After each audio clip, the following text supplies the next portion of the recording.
आपका चैप्टर चल रहा था ये दो, इसमें डायनेमिक्स पोर्शन में, और एक्सरसाइज थी आपकी 3, और आपको सवाल करवा चुके थे हम कितने, 2। तीसरा सवाल देखेंगे आप, कर लिया आप सबने तीसरा, चलो बहुत अच्छी बात है। देखिए 1, 2 हम करवा चुके थे, 3 आप स्वयं कर चुके हो। चौथा सवाल आपको करना नहीं है, अब करना है 5वां। देखिए आवाज बंद करें सभी विद्यार्थी।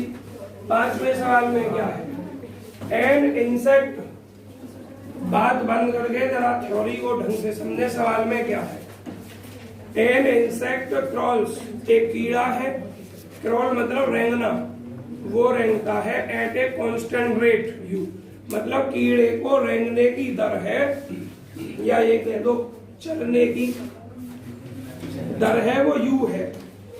और कैसी है, कांस्टेंट है, एलोंग द स्पोक। और जो इंसेक्ट कीड़ा है वो किसके एलोंग गति करता है, वो स्पोक के एलोंग, स्पोक कहते हैं तीली को हम। तीली किसकी, ऑफ ए कार्ट व्हील, जो पहिया होता है आपका इस तरीके से, उसमें ये आपने खासकर बने हुए देखे होंगे, तो इनको बोलते हैं हम तीली। तो इसने क्या कहा है कि किसी स्पोक के एलोंग गति करता है, कार्ट व्हील में, रेलगाड़ी के पहिए में, या बैलगाड़ी जो भी है, कार्ट व्हील बैलगाड़ी के पहिए को बोला जाता है वैसे, ऑफ रेडियस ए। और बच्चों जो स्पोक है कार्ट व्हील की, उसकी रेडियस है a. The cart is moving, मतलब पहिया जो है वो गति कर रहा है with velocity v, v velocity से गति कर रहा है। अब बच्चों इसमें v को कांस्टेंट नहीं बोला, देख सकते हैं आप, या कहीं बोला है नहीं, वेलोसिटी v से। फाइंड द एक्सीलरेशन, आपको एक्सीलरेशन फाइंड करना है एलोंग द परपेंडिकुलर, आपको एलोंग एंड परपेंडिकुलर। बच्चों 2 शब्द आपने पढ़े थे, एक तो रेडियल पढ़ा था, एक ट्रांसवर्स। ट्रांसवर्स को परपेंडिकुलर कहते हैं, और एलोंग जो बोलते हैं रेडियल को कहते हैं, मतलब उसी की दिशा में, ठीक है। रेडियल हिंदी में होता है त्रिज्य, मतलब जो भी आपका त्रिज्य वेक्टर होता है उसी की दिशा में।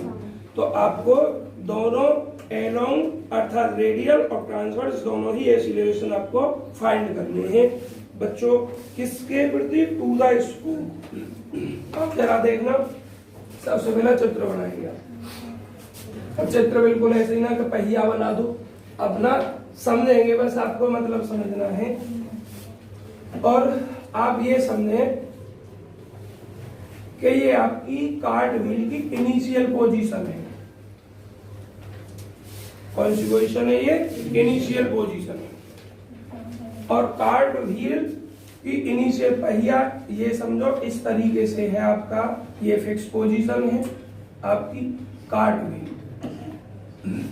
देखो ये पहिया है, मैं इस पोजीशन को ले रहा हूं इनिशियल पोजीशन, जहां ये पोजीशन फिक्स, क्योंकि पहिया जब घूमता है तो सेंटर तो फिक्स ही रहता है, तो पहिया कितने भी चक्कर कर ले, तो ये सिरा मेरा फिक्स है इनिशियल पोजीशन। अब जो इंसेक्ट गति कर रहा है वो इस कार्ट पे कर रहा है, इस पे कर रहा है, इस कार्ट पे, माना पहले यहां था, फिर यहां होगा, फिर यहां होगा। और मैं ये कह रहा हूं, और कांस्टेंट रेट से गति कर रहा है जो इंसेक्ट कीड़ा है इस स्पोक पर। और जो वेलोसिटी, ये जो है आपका पहिया है, गति कर रहा है v वेलोसिटी से, माना t समय बाद जब पहिया घूमा तो ये पोजीशन यहां से उठ के ऐसे हो सकती है, ये पोजीशन यहां से उठ के यहां जा सकती है, मैंने ये बना ली पोजीशन। अब मुझे एक बात बताइए, मान के चलिए स्टार्टिंग में जब यहां मान ले या यहां मान ले, या उसने स्टार्टिंग पोजीशन नहीं बताई है उसकी इंसेक्ट की, बिल्कुल वो 0 से स्टार्ट हो रहा है या नहीं, तो कहीं पर भी है किसी समय, तो माने जब पहिया कुछ समय बाद t सेकंड बाद चलेगा, तो वो जनरल इस बिंदु पर है P पर, और इस बिंदु T को मैं क्या माने ले रहा हूँ बच्चों, T को मैं माने ले रहा हूँ r, थीटा, मतलब यहां तक की डिस्टेंस जो मेरी r है, और ये मेरा एंगल जो है डिस्टेंस है, और ये मेरा O है और यहाँ मेरा पॉइंट E है। पहले पूरा समझाई दे रहा हूँ, उसके बाद थ्योरी लिखेंगे हम। अब बच्चों एक बात बताओ, पोजीशन ऐसे चलेगी आपके? क्या वीडियो चालू ना है? अच्छा ज्वाइन। तो सार क्या कसम खा रखी है डेली इसी समय ज्वाइन होने की? लेफ्ट हो गई। एक भी दिन 11:15 बजे से पहले ज्वाइन नहीं हुई। कल को जब ये आए अगर तो मुझे बताना मत, या बताना मैं देखकर ज्वाइन नहीं करूंगा। अरे किसी दिन 1-2 दिन लेट हो जाते हैं, देखिए तो ये पोजीशन तो आपकी यहाँ पहुंच जाएगी। इसको क्या मान लूं मैं? बी मान ले रहा हूं। तो अब बच्चों आपको जो निकालना है वो निकालना है रेडियल एक्सीलरेशन और ट्रांसवर्स एक्सीलरेशन। रेडियल एक्सीलरेशन और ट्रांसवर्स एक्सीलरेशन हम कुछ भी निकालें, हमें पहले डी थीटा के डी टी पता होना चाहिए। बाकी जो भी कुछ पता होंगी सब इसी से निकालते हैं, हमें पता नहीं ना। उसने हमें सवाल में बताई विद एंगुलर वेलोसिटी कांस्टेंट या ये। और ऐसी स्थिति में बच्चों जब आपकी मोशन हो रही है और सर्कुलर फॉर्म में मोशन होती है, केस है पीछे डेरिवेशन है जो इम्पोर्टेंट नहीं है, करवाया नहीं गया आपके लिए, वहां ये चीज बताई है, नोट करके लिखा है।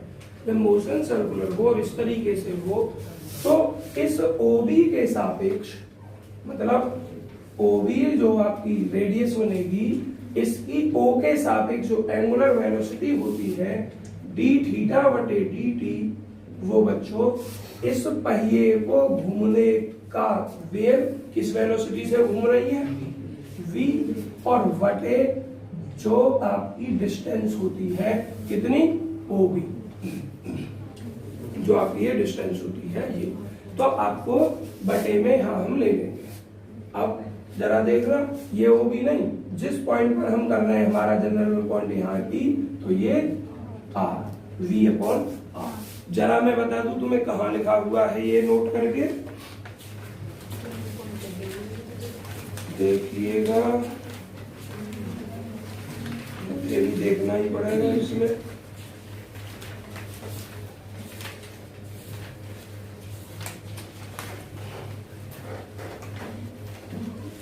बच्चों ये पेज नंबर D67 निकालो अपना।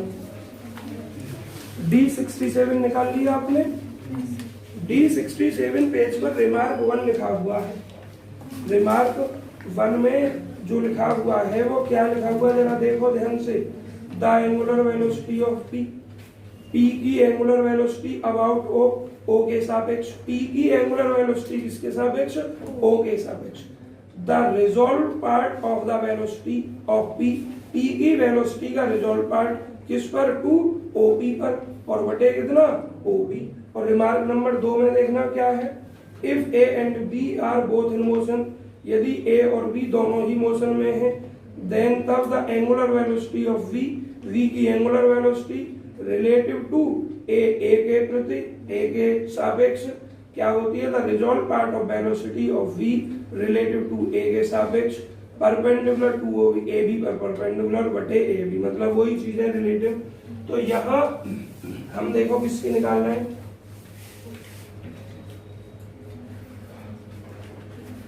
हम निकाल रहे हैं बच्चों।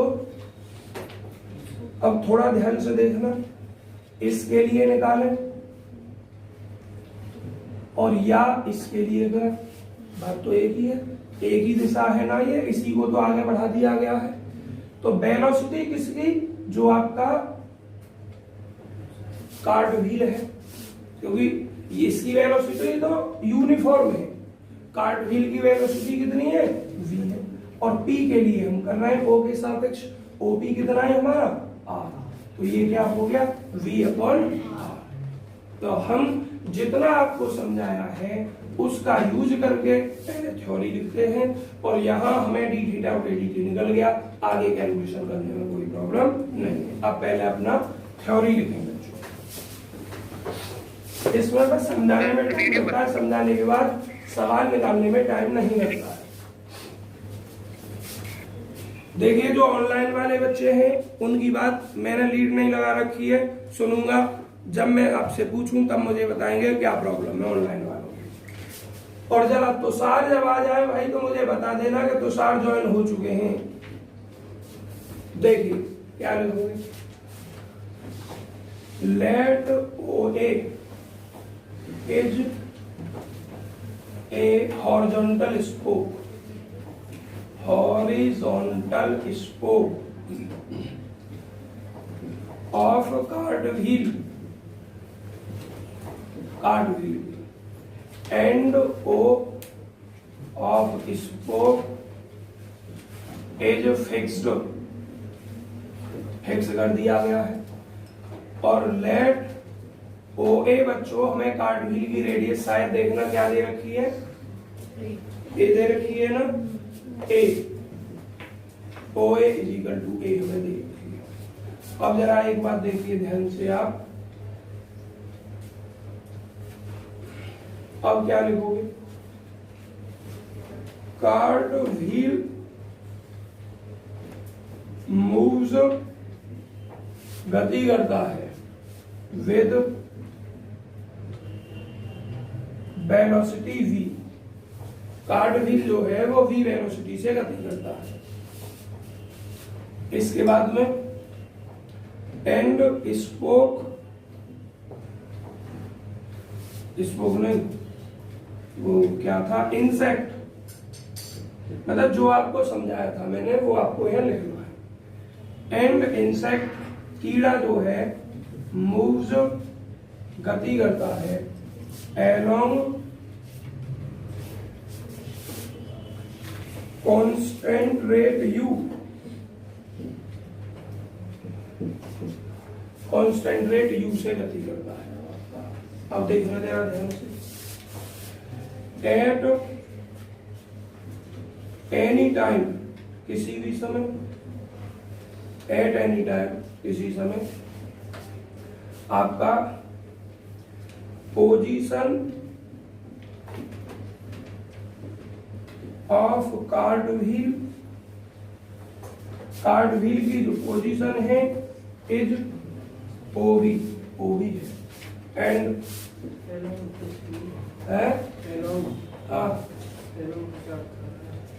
एलोंग उसकी दिशा में मूव्स गति करता है। अच्छा हाँ, एलोंग नहीं लिखनी है यहाँ पे, along insect moves with constant rate, यहाँ एलोंग गलत लिख दिया है, moves with constant rate at any time किसी भी समय पोजीशन ऑफ कार्टव्हील, पहले कार्टेशियन की कार्टव्हील की पोजीशन स्टार्टिंग में वही थी जो मेन थी, और फिर ये जब गति की तो इसकी पोजीशन वो भी हो गई। और बच्चों जब फिर जो आपका इंसेक्ट होगा वो ऐसे ही इसके सापेक्ष गति करेगा, और माना उसकी पोजीशन हो गई कितनी, पी, किस पर आ गया, पी पर आ गया। And insect is at P, insect इस पर है, पी पर है, और बच्चों पी का जो निर्देशांक है वो क्या है, आर कोमा थीटा है। तो ये लिख दे रहा हूं एट पी जो आर कोमा थीटा है। OP is equal to r है, एंड बच्चों बात नहीं, and angle B O A is equal to आपका थीटा है।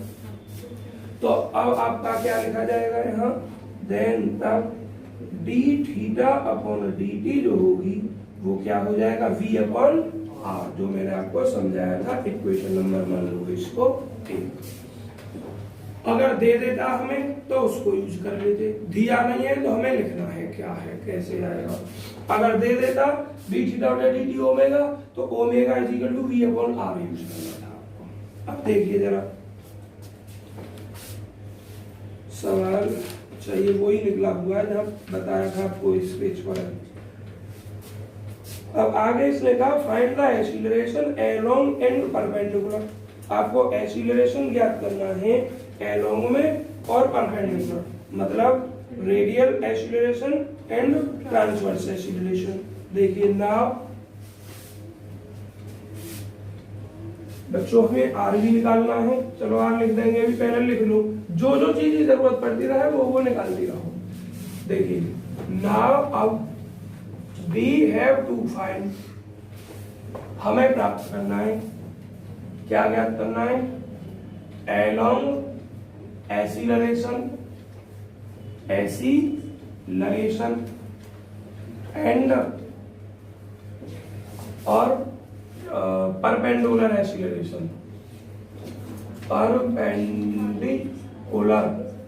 एक्सीलरेशन, अर्थात एलोंग का मतलब रेडियल एक्सीलरेशन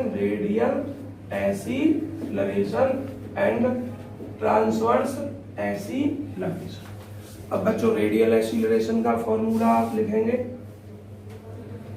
रेडियल एक्सीलरेशन, देखना क्या लिखवाया था कल, D square are upon D T square और minus R D theta upon D T की, डी थीटा बटे डी टी हमारे पास ये रहा, हमारे पास D square are upon D T square नहीं है, चाहिए तो पहले आपको आर चाहिए। आर कहां से निकाल लोगे, यहां से। बच्चों एक बार बताओ, ये टी समय बाद ही तो आया है यहाँ, तो यहां तक आने में समय टी है और इसकी चाल आपको पता है कांस्टेंट यू है, और चाल का फॉर्मूला क्या होता है, दूरी बटे समय। तो u इज इक्वल टू क्या होगा, r बटे टी, तो r इज इक्वल टू क्या हो जाएगा, u इंटू टी। तो क्या लिखोगे, एट टी पर बच्चों आपका हम क्या चाहिए, r निकाल रहे हैं, r is equal to u into t. अब u और t की बात हम यहाँ थ्योरी में कर चुके हैं, देखो u क्या है, t क्या है, लिखा होगा, अगर नहीं लिखा हो तो लिखना पड़ेगा। देखो लिख दिया, insect moves with constant rate, ठीक है। और ये आपका r जो होता है ये होता है 4 गुणा समय, डिस्टेंस, इसको लिखने की जरूरत नहीं, बड़ी क्लास में डायरेक्ट रहने दो। इक्वेशन नंबर कितनी मान लो आप इसको, एक ये रही, दो ये रही और ये 3। अब इससे पहले आप d square are upon D T square निकालो। मुझे एक बात बता दो जरा,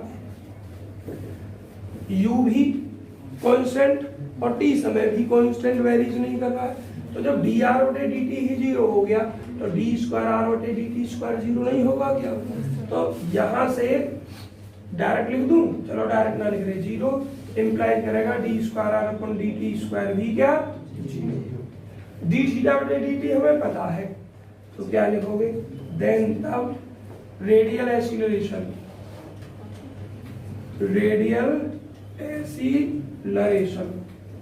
is equal to D square are upon D T square zero minus R D theta बटे डी टी कितना, वी अपॉन आर स्क्वायर कर दोगे, V square upon R square, तो minus V square upon R. जरा answer check करना इसका, radial acceleration है क्या है, हो सकता है थोड़ा बहुत चेंज कर दिया हो, मान लिख दिया हो कुछ और,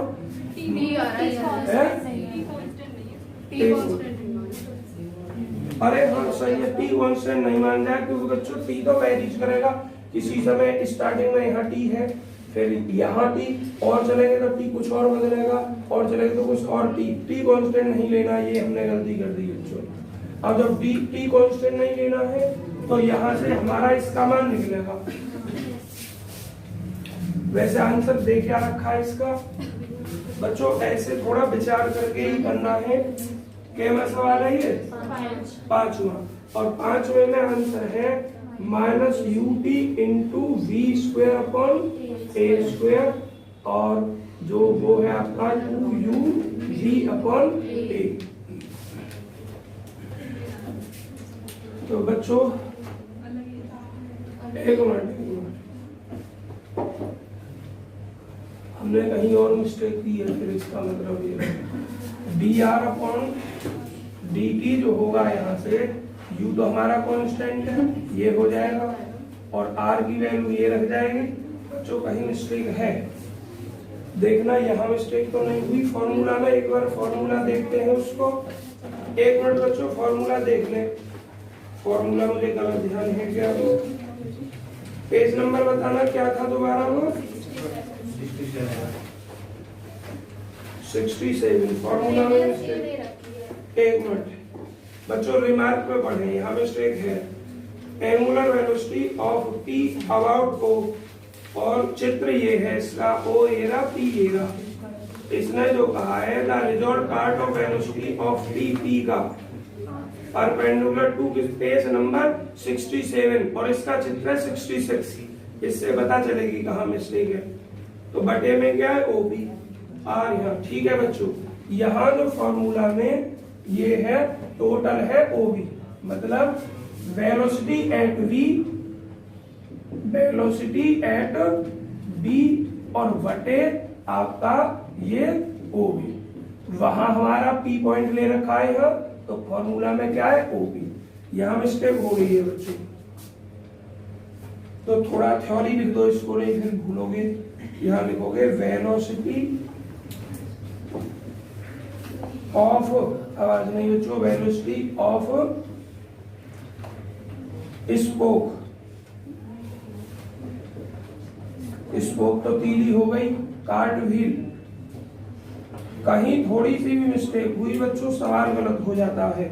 वेलोसिटी ऑफ कार्ट व्हील और बटे में आपका ओबी। तो ये आपका डी थीटा बटे डी टी आपका क्या हो जाएगा? v अपॉन ओबी कितनी दे रखी है हमारी? ए। तो ये ए हो जाएगा। अब देखना कहाँ कहाँ चेंज होगा हमारा। एक मिनट, ना वी हैव टू ठीक है, ये भी ठीक है, और आर जो हो जाएगी बच्चों ये यूटी ठीक है यहाँ पर आर, और अब देखना आर तो यूटी ही रहेगा, और इसका जब हम डिफरेंशिएट करेंगे तो आर इंटू टी, आर बाहर आ जाएगा है? हाँ मैंने ये गलत लिख दिया है यहाँ।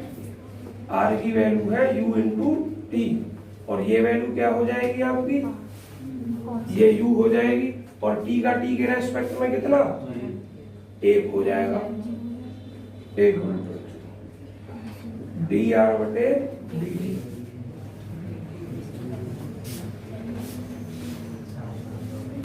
और हमें चाहिए d square r over d T square, और u कांस्टेंट दिया है, और अब इसका दोबारा करेंगे तो ये 0 ही आएगा। सर सही अरे ये तो सही है बच्चों, ये सही है। तो आगे जब चलोगे d square r over d T square कितना हो जाएगा? 0 हो जाएगा। अब ये 0 हो गया, और यहाँ अब आपको आर की वैल्यू रखनी है। तो ये क्या हो गया फॉर्मूला में? ये यहाँ से माइनस आर, और डी थीटा बटे डी टी की वैल्यू यहाँ कितना? बटे में ए, तो ये ए स्क्वायर हो जाएगा। और आर की वैल्यू आपको लिखनी है, आंसर इसमें दे रखा है इसमें, तो ये हो जाएगा आर का मान, आर का मान है यहाँ से UT minus U into T. उतारिए जल्दी इतना, radial acceleration minus UT into we square upon A square. बस मिस्टेक इतनी हुई थी कि यहाँ एक जगह आर लिख दिया था। एक बार और समझा दूंगा अगर समझेंगे तो, और दोबारा फिर इसका ट्रांसवर्स एक्सीलरेशन निकाला जाएगा।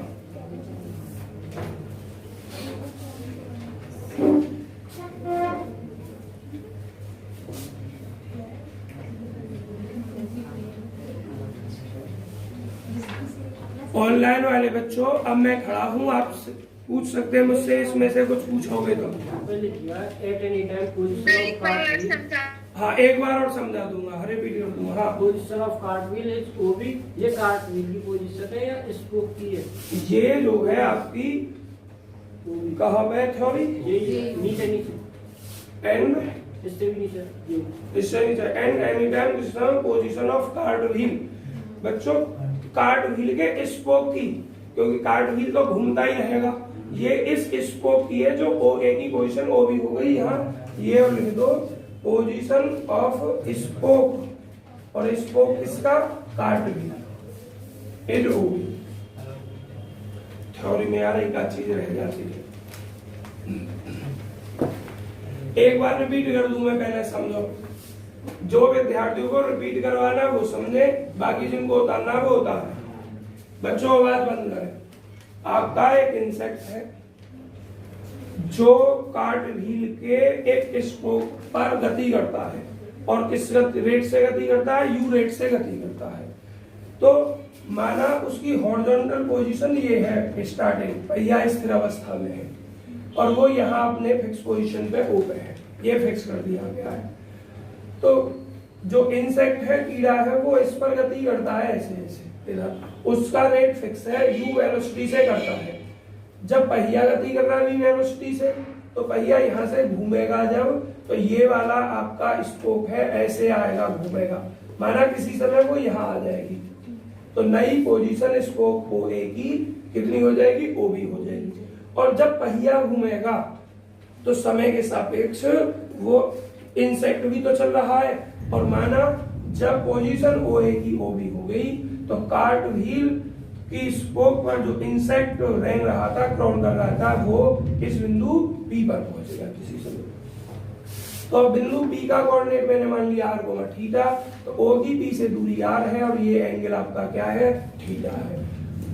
जो इंसेक्ट है वो यू वेलोसिटी से जो फिक्स है, कांस्टेंट है, उससे आगे बढ़ रहा है, और कार्ट व्हील की जो वेलोसिटी दी गई है वो v दी गई है।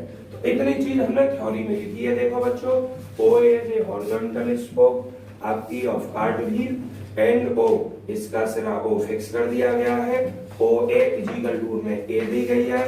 कार्ट व्हील जो गति कर रहा है, ये वाला पहिया जो गति कर रहा है, वो v वेलोसिटी से गति कर रहा है, और इंसेक्ट मूव्स, कीड़ा जो मतलब गति करता है विद कांस्टेंट रेट u से गति करता है। एट एनी टाइम, किसी समय, पोजीशन ऑफ स्पोक, स्पोक कौन सी? ओए, स्पोक ओए की पोजीशन कार्ट व्हील ए की अब ओबी हो गई है, is OB, and insect that कीड़ा माना यहाँ पी पर आ गया है, ओबी हमने आर माना है, और एंगल ये थीटा माना है।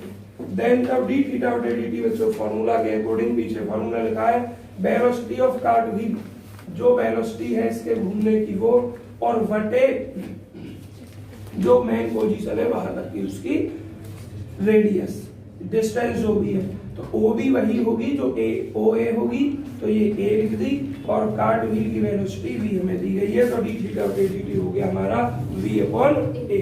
अब now we have to along, we have to find, देखो यार फाइंड शब्द लिखना रह गया। अब हमें प्राप्त करना है अलोंग एक्सीलरेशन मतलब रेडियल एक्सीलरेशन, और परपेंडिकुलर एक्सीलरेशन मतलब ट्रांसवर्स एक्सीलरेशन। तो हमें रेडियल एक्सीलरेशन ज्ञात करना, उसका फॉर्मूला ये होता है। उसके लिए हमारे पास डी थीटा बटे डी टी होना चाहिए, जो है हमारे पास, और इसका मान ज्ञात करने के लिए हमें पहले डी आर बटे डी टी होनी चाहिए।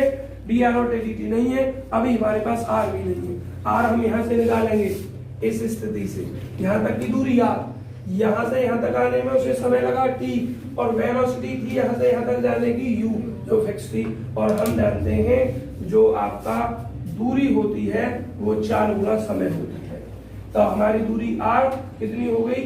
4, हमारी जो वेलोसिटी थी u और समय हमारा t, r equal to u into t। तो हमें डी आर बटे डी टी चाहिए, r की वैल्यू रख दी हमने, u कांस्टेंट बाहर हो गया, t का t के रेस्पेक्ट में डिफरेंशिएशन 1 हो गया हमारा, लेकिन हमें चाहिए d square r over d T square. इसका दोबारा डिफरेंशिएट किया, इसकी वैल्यू u जो कांस्टेंट है, और कांस्टेंट का डिफरेंशिएशन 0।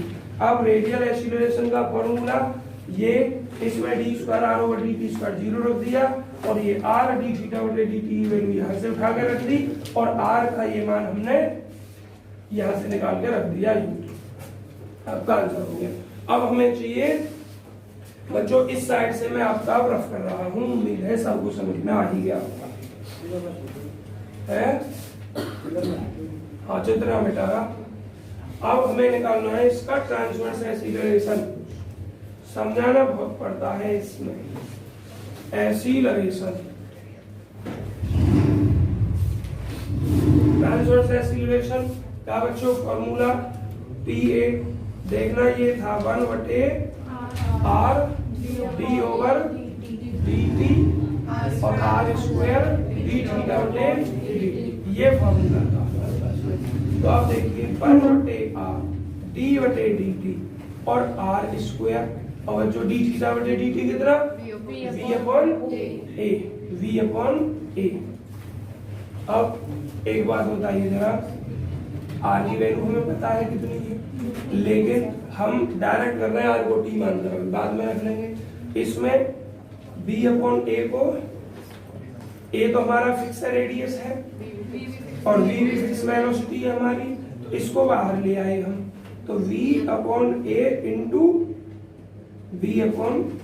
इंटू आर, और आर स्क्वायर का 2r और डी आर बटे डी, इस आर से ए आर कट गई, 2v बटे ए, और बच्चों डी आर बटे डी टी का मान हमने निकाला है शायद कितना u, तो आंसर देखना यही है 2uv बटे ए, उतार लीजिए। तो सवाल की थ्योरी समझाने में और समझने में टाइम लगता है, सवाल को करने में नहीं लगता।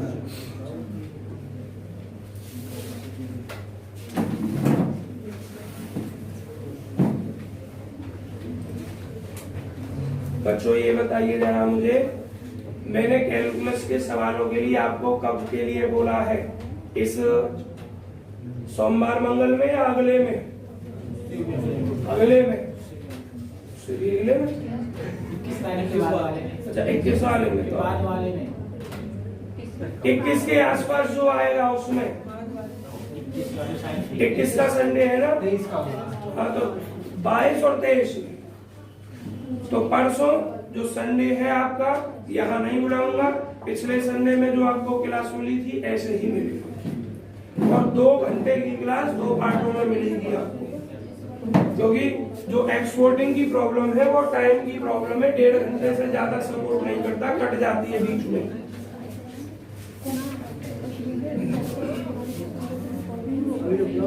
उतारो अभी, जल्दी उतारो,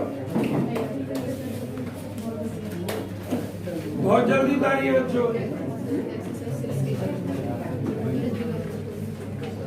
इस सप्ताह में मैंने संडे तक टाइम रखा है, इस चैप्टर का संडे को खत्म हो जाएगा, पर संडे को जो क्लास दी जाएगी वो पिछला चैप्टर की जो बड़ी एक्सरसाइज थी छठी, उसके 3 या 4 सवाल दिए जाएंगे, वो यहाँ करवाया जाता तो एक ही सवाल में लगभग 1 घंटा 1.5 घंटा हो जाता, इसलिए मैंने उसको आपको वीडियो में दिया। अब तो कर दूं बच्चों,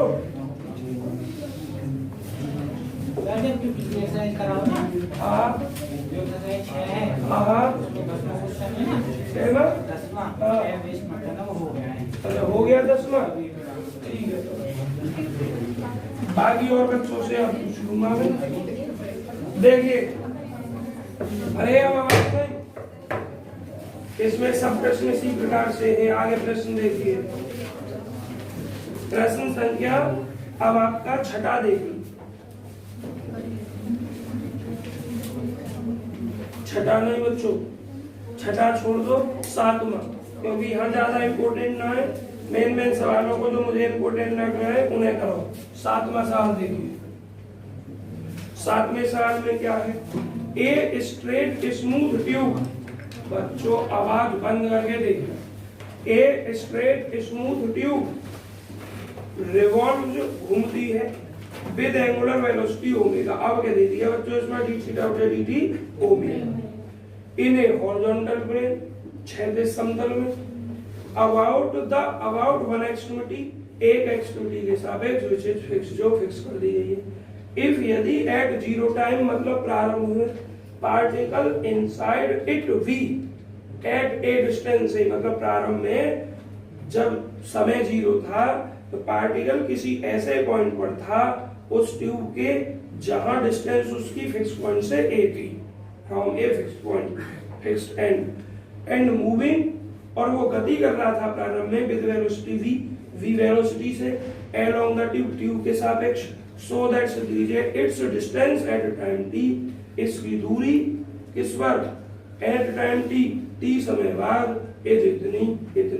तो जरा चक्र लगभग इसी प्रकार से है, कैलकुलेशन चेंज हो जाएगी। देखिए ये कोई स्मूथ ट्यूब है, स्मूथ हॉरिजॉन्टल ट्यूब है बच्चों। स्मूथ की जब बात आए, ट्यूब की बात आ जाए, स्मूथ टेबल की बात आ जाए, किसी भी चीज की आ जाए, तो मैंने आपको बताया था उसका जो हॉरिजॉन्टल फोर्स 0। आपको ध्यान होगा एक जगह और आया है हुक्स लॉ वाला जो डेरिवेशन था, जब उस स्ट्रिंग को टेबल पर फिक्स कर दिया गया था। अब यह ट्यूब है और इस ट्यूब पे हॉरिजॉन्टल तो होगा नहीं। अब यहाँ बात चल रही है फोर्स की। फोर्स कौन कौन से? रेडियल और ट्रांसवर्स परपेंडिकुलर वाला। तो हॉरिजॉन्टल फोर्स 0, तो यहाँ हॉरिजॉन्टल के स्थान पर क्या हो जाएगा? Radial force 0। क्या हो जाएगा? Radial force. और रेडियल फोर्स का फॉर्मूला, रेडियल फोर्स का मतलब रेडियल एक्सीलरेशन का d²r/dt² minus r d theta बटे dt की होल घात 2, ये 0 हो जाएगा। अब मैंने आपको पूरी थीम बता दी है, अब इसकी कैलकुलेशन करनी है। चित्र बनाते ही पहले ये हमारा स्मूथ ट्यूब है कोई, जिसका एक सिरा O फिक्स कर दिया गया है। और जब सिरा O फिक्स कर दिया गया है मेरे बच्चों, तो प्रारंभ में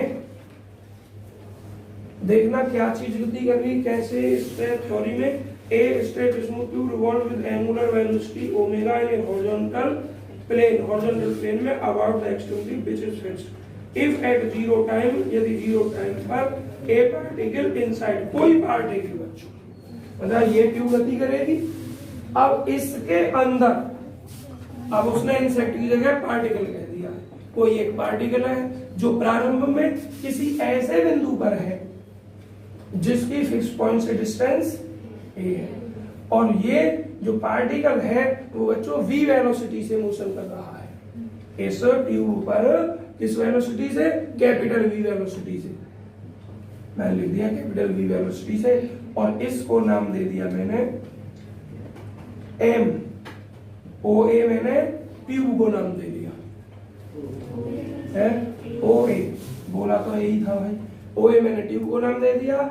जहां आपका पार्टिकल है वो उसको बिंदु M दे दिया, और वो पार्टिकल v वेलोसिटी से गति कर रहा है, और डिस्टेंस उसकी O से A है। और ये कब है? ये जब है जब t बराबर 0, अर्थात वो पार्टिकल यहाँ नहीं है। वो पार्टिकल जब आपका ये ट्यूब गति करनी शुरू करेगी तो वो प्रारंभ में ही इस बिंदु पर है M पर, जिसकी डिस्टेंस उससे क्या है? A है, वेलोसिटी v है, और t क्या है? 0। अब ध्यान से ट्यूब गति कर रही है बच्चों, जब ये फिक्स कर दिया तो इसके सापेक्ष गति होगी तो सर्कुलर होगी। आप ऐसे चले, किसी समय माना आपका जो वो यहां आ जाएगा, ये पोजीशन आपकी यहाँ की बजाय यहाँ आ जाएगी, और इसको मैंने मान लिया होगी। अब ये जो मेरा पार्टिकल है ये भी थोड़ा बहुत आगे बढ़ेगा, और इसकी पोजीशन मैंने मान ली चलिए ये, और ये बिंदु P, कोऑर्डिनेट r, मतलब यहाँ तक की डिस्टेंस बच्चों r, और ये एंगल हमारा थीटा। अब हमें d थीटा बटे dt दे दिया है इस सवाल में, उसमें नहीं दिया था। यहाँ d थीटा बटे dt गिवन है, तो देखिए गिवन इज। अब बच्चों चित्र हमने बना दिया, चित्र इतना ही है। अब इसकी थ्योरी लिखनी है। थ्योरी कैसे लिखोगे? लेट OA इज बच्चों स्मूथ हॉरिजॉन्टल ट्यूब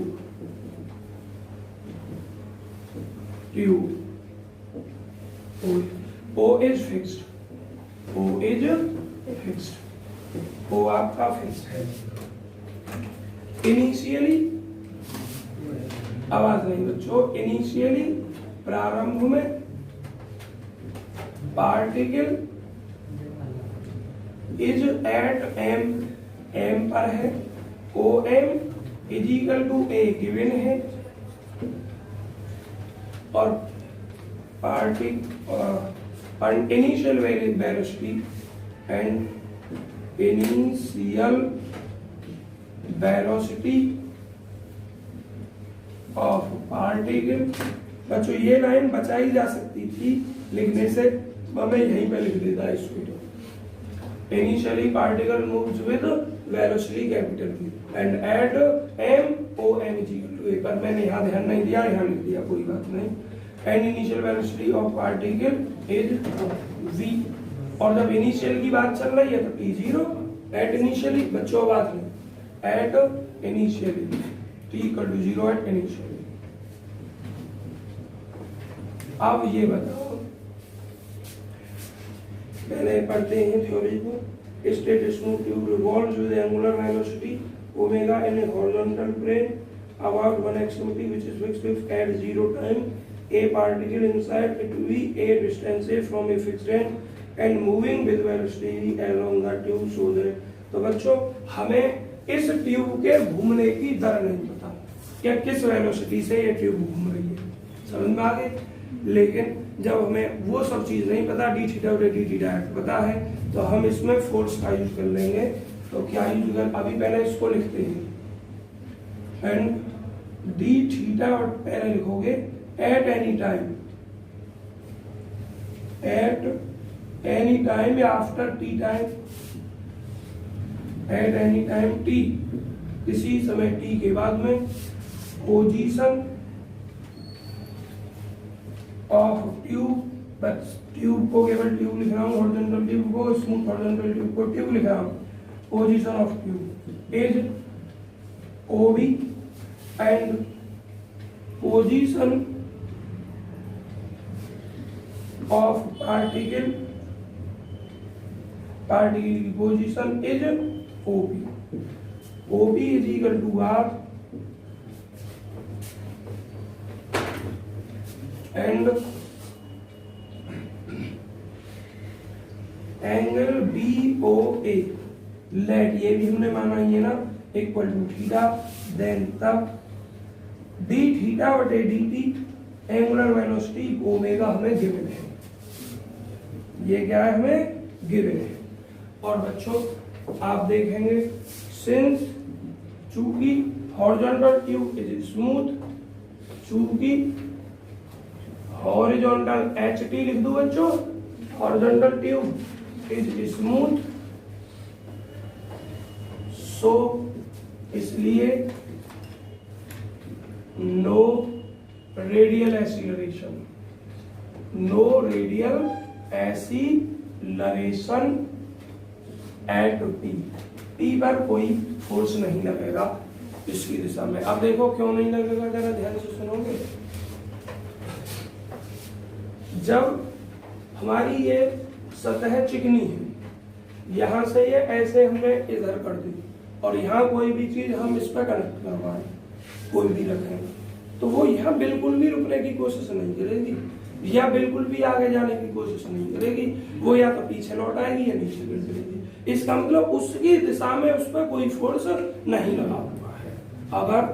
अगर ये सतह चिकन वो होगी, खुरदरी होगी, तो हो सकता है कुछ संभावना बन जाए, कुछ समय वो यहाँ रुक जाएगी। तो स्मूथ पर ये आपका इसकी दिशा में कोई भी फोर्स नहीं लगेगा, इसलिए रेडियल, और इसकी दिशा में जो फोर्स है वो रेडियल एक्सीलरेशन है, रेडियल एक्सीलरेशन आपका 0 होगा।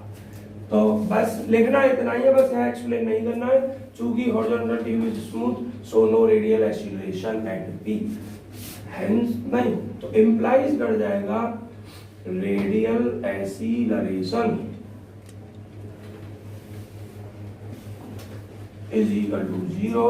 और मेरे बच्चों रेडियल एक्सीलरेशन का फॉर्मूला है d square r over d T square minus R D theta से डी टी की होल घात 2 इज इक्वल टू 0।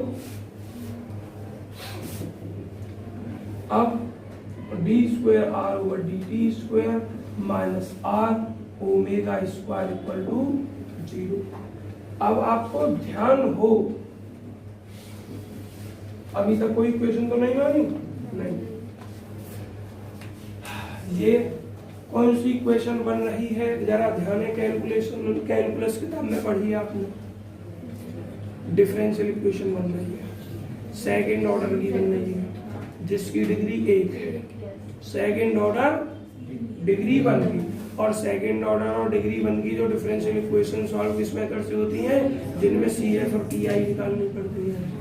और जब राइट हैंड में 0 होता है तो आपका सिर्फ CF से चलता है।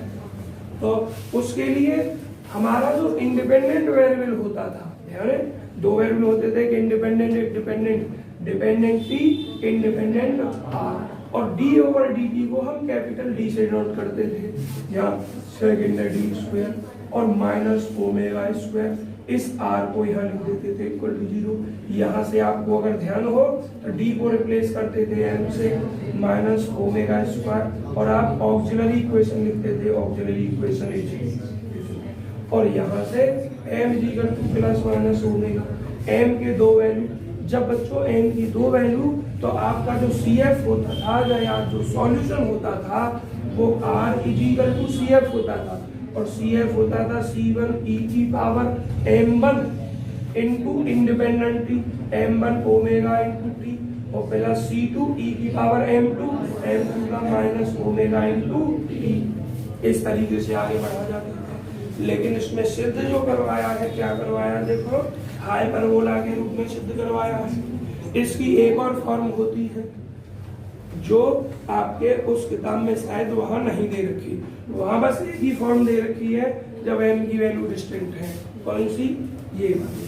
लेकिन इसकी एक और फॉर्म होती है और वही फॉर्म आपको यहाँ यूज करनी है। और दूसरी फॉर्म हाइपरबोला में होती है, C1 cos हाइपरबोलिक है, जो भी आपका यहाँ है C1 cos hyperbolic m1 into independent variable t plus C2 sine hyperbolic m2 into T बोल रहा हूं मैं इंडिपेंडेंट वेरिएबल, और m1 के स्थान पर बोला जाएगा ओमेगा और माइनस ओमेगा।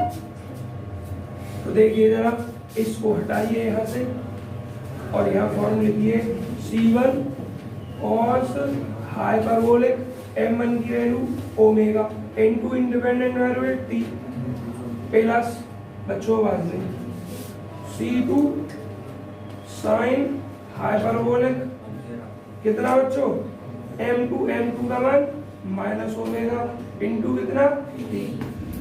बच्चों ये हो गया आपका आंसर में इस रूप में दे रखा है, sine hyperbolic omega upon t के रूप में। बच्चों देखिए सही तो आप यहाँ भी हैं, यहाँ आपका प्लस माइनस माइनस हो जाएगा, इसके साइन माइनस सीधा माइनस साइन थीटा होता है, बट आपके आंसर में माइनस नहीं आ रहा है, आपके आंसर में माइनस नहीं आ रहा है। सही वो भी है, अब सुन लो वो सही कैसे है। यहाँ m1 का मान आप ले रहे हो ओमेगा और m2 का मान ले रहे हो माइनस ओमेगा। बच्चों आप स्वतंत्र हैं, m1 की जगह m2 लिखे या m2 की जगह m1 लिखे, जरूरी है कि आप m1 ओमेगा को माने, वो तो m1 माइनस ओमेगा को मानना है और m2 प्लस ओमेगा को मानना है। और अब ऐसा करेंगे तो माइनस आएगा यहाँ माइनस ओमेगा, जा minus omega into T plus, और इसको मानना है वो प्लस को। अब बच्चों cos माइनस थीटा है, cos hyperbolic minus theta plus में होता है, तो r हो जाएगा C1 cos hyperbolic omega t और plus C2 sine hyperbolic omega t। बच्चों ये आपका मान इतना हो जाएगा r का मान। अब यहाँ से आपको अभी आवाज नहीं बच्चों,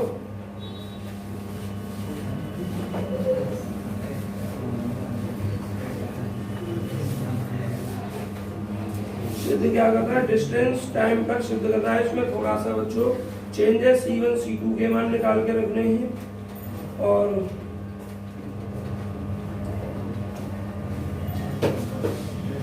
आवाज नहीं भाई, C2 का मान V अपॉन ओमेगा, इसके लिए हमें कांस्टेंट का यूज करना पड़ेगा। जब इनिशियल कंडीशन का यूज हो गया ये मान निकलेंगे, आवाज नहीं बच्चों।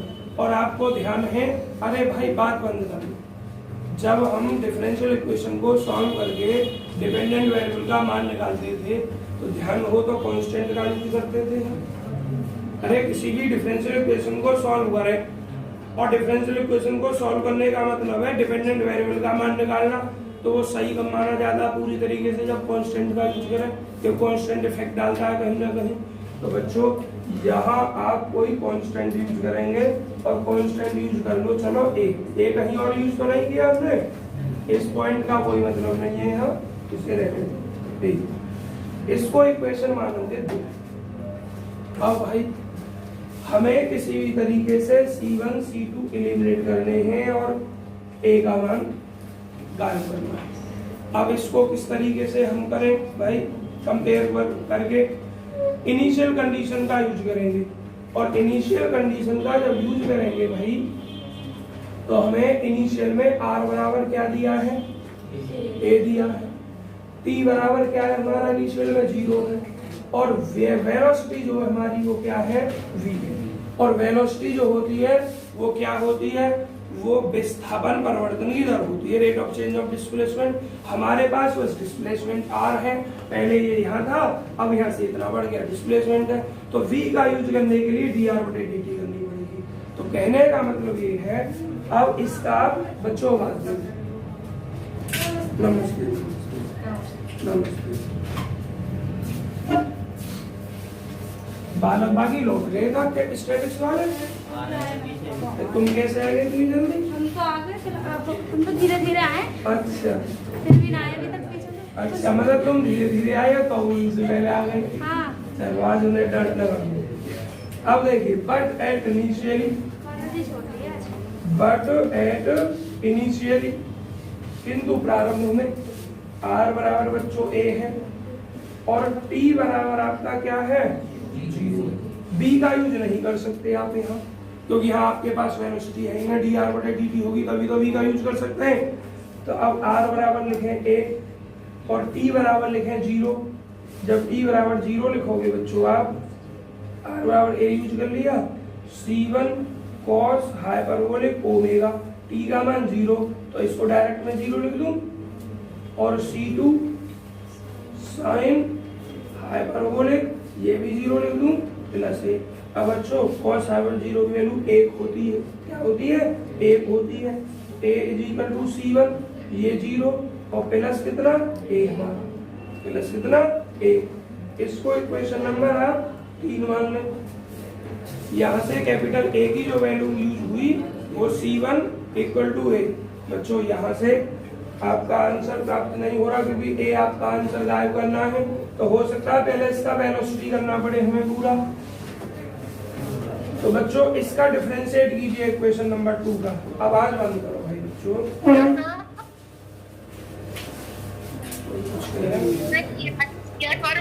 एक मिनट भाई, ये बच्चे अभी आए, अभी सुनूंगा तुम्हारी बात, सुनूंगा अभी सुनूंगा। नमस्ते नमस्ते नमस्ते। फॉर्म चेक करनी पड़ती है, अगर सिद्ध ना करवाता तो हम अपनी मर्जी से आर का मान कहीं पे छोड़ देते, लेकिन प्रूफ करवाइए तो फॉर्म वही चाहिए। अब भाई आवाज बंद करें। यहाँ अगर मैं इस ए को लेता हूँ कांस्टेंट को, तो प्रॉब्लम हो रही है, क्योंकि ये ए एलिमिनेट नहीं हो रहा है, ए का मान C1 - a आ रहा है, और आपका डिफरेंस है, और ये ए एलिमिनेट हो रहा है आपके आंसर में। आपको ध्यान हो तो जब आप उस चैप्टर को पढ़ रहे थे तो CF और PI जब निकालते थे तो CF ही आपका ज्यों की तो डिपेंडेंट वेरिएबल बाई होता था, उसमें किसी कांस्टेंट को जोड़ने की आवश्यकता नहीं पड़ती थी। ठीक है, तो हम कांस्टेंट जोड़ सकते हैं, पूरा सही तभी माना जाता है, लेकिन यहाँ भी हमें इस कांस्टेंट की आवश्यकता नहीं पड़ रही, क्योंकि अगर कांस्टेंट यूज कर रहे हैं हम तो हमारा ये गड़बड़ बैठ रहा है।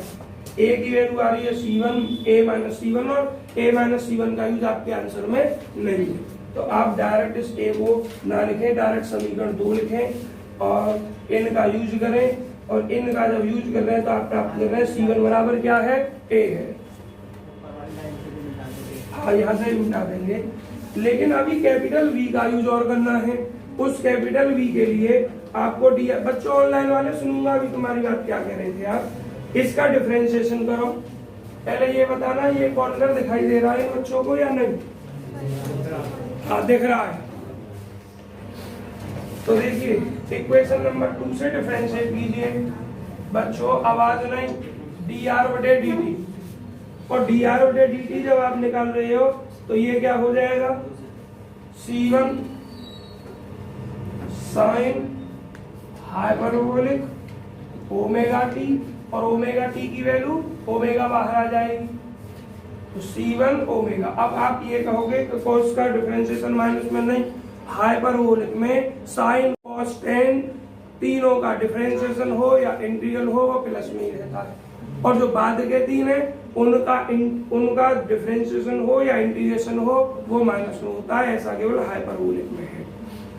अब इसको देखो, ये हो जाएगा C2 साइन का पहले ओमेगा लिख दो क्योंकि दोबारा ओमेगा आएगा, और कॉस हाइपरबोलिक ओमेगा t। अब इस पे इनिशियली कंडीशन का यूज कीजिए, बट इनिशियली किंतु प्रारंभ में। बच्चों dr/dt वेलोसिटी हमें कितनी दी गई है, v दी गई है, capital V। c1 omega, t का मान प्रारंभ में 0, तो मैं इसको डायरेक्ट 0 लिख रहा हूं, और C2 आवाज नहीं बच्चों, C2 ओमेगा, और यहाँ 0 आएगा तो इसका मान 1 हो जाएगा। तो V = C2 ओमेगा, C2 = V/ओमेगा। तो बच्चों अब तुम्हें बस एक ही काम करना है कि C1 और C2 का मान उठाकर कहाँ इक्वेशन नंबर 2 में रख देना है, ठीक है। अब जो बाद में आए बच्चे हैं उनके लिए मैं रिपीट कर दूंगा या फिर वीडियो से देख लेंगे।